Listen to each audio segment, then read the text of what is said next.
it out. So guys, help me welcome to the stage my good friend, the owner of Smart for Life, Dr. Moulvi. Doctor, give me the rules. I got a sad case of loving you. No pills gonna kill my head. I got a bad case of loving you.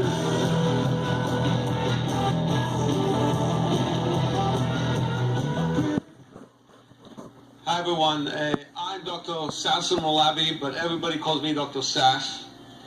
And I'm going to change my talk a little bit because the talk Jeremy gave was so excellent. I was blown away by this talk. I knew this guy had it in him when I met him. He just blew me away. So I'm going to start by telling you a little bit about myself and got into World and Halo. So I started off as an emergency room doctor. I'm an MD. I worked in an emergency room. And right away when they started talking to me about Halo, I thought, wouldn't it be great if all those patients that showed up in my emergency room, dead on arrival, without a pulse, and without no breathing, and the ambulance driver just said, we found them in the street, here it is. Wouldn't it be beautiful if they had a device that would tell us what was the cardiac rhythm 2-3 hours, 3-4 days before they showed up in my ER? Did they have some kind of arrhythmia? Was the potassium high? How many more people could we save if they were wearing that device, if they showed up in my emergency room and they couldn't talk because they were unconscious, but I would take the device, I'd plug it into some kind of a monitor and get all this data, what we call big data these days. And I started out in emergency medicine, but I was fat. I was obese, actually. And I started a journey in weight loss, eventually became both certified in bariatric medicine, which is weight loss medicine, and also in anti-aging medicine. And my journey in medicine really took me into business, and not the other way around. I started a company called Smart for Life, where we produce healthy products that are low in sugar, high in protein, high in fiber, and we've been doing very well with that line. And I really believed in delivering food and nutrition would be key to making people living healthier and better lives. I also started a company called Straight Medical Lab, which Jeremy used to work for. Jeremy was my employee. I think I'm going to be working for Jeremy going forward.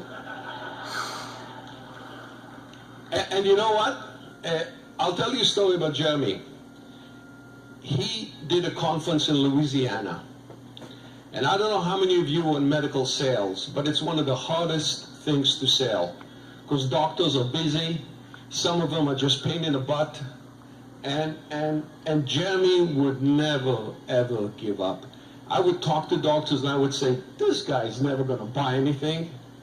And Jeremy would sell them. But this company was one of the companies Jeremy said no to because he saw something bigger and he moved on. And I was friends with Jeremy on Facebook. All of a sudden I see him in Dubai, I see him here, I see him there. What is this guy doing? And Lydia came up to me, because I only talk to Lydia now. She's much better looking than Ryan. And she told me, you got to look at this device. And I said, no, I hate network marketing, leave me alone. And then Ken and Tara came, and they literally shoved the device in my face and said, you got to use this. You got to look into this. And I looked into it, and I knew Jeremy was already involved. And the fact that I saw what Jeremy was doing got me involved in it. And this device is revolutionary. I don't think any of you understand what's happening in the world right now. There is a revolution in the world happening right now. And I'll talk to you in a few minutes about it. And the revolution is that what's happening is that things are going to change very quickly in the next 10 to 15 years. We are going to have self-driving cars. 10% of men and women right now drive for a living. They will lose their jobs because self-driving cars are coming. Okay? The other thing that's going to happen is that when I'm in a nursing home, a robot is going to change my diapers. Okay? That's what's going to happen. I know some of you think it's crazy. That is what's going to happen. And in the next 10 to 15 years, the era of you sitting down with your doctor and giving him a long history, which gives a few data points, is going away. Everybody will have wearables. They will have huge data points that will be delivered to the doctor. The doctor will know your blood pressure, not just when you walked into the office, but for the last month, 6 months or a year, how you felt, how you ate, your blood glucose level. I don't think you guys realize how big that is. That is not just for diabetics. 50% of you in this room are insulin resistant. 50% of you in this room eat too much sugar. 50% of you in this room need to have your blood sugar monitored.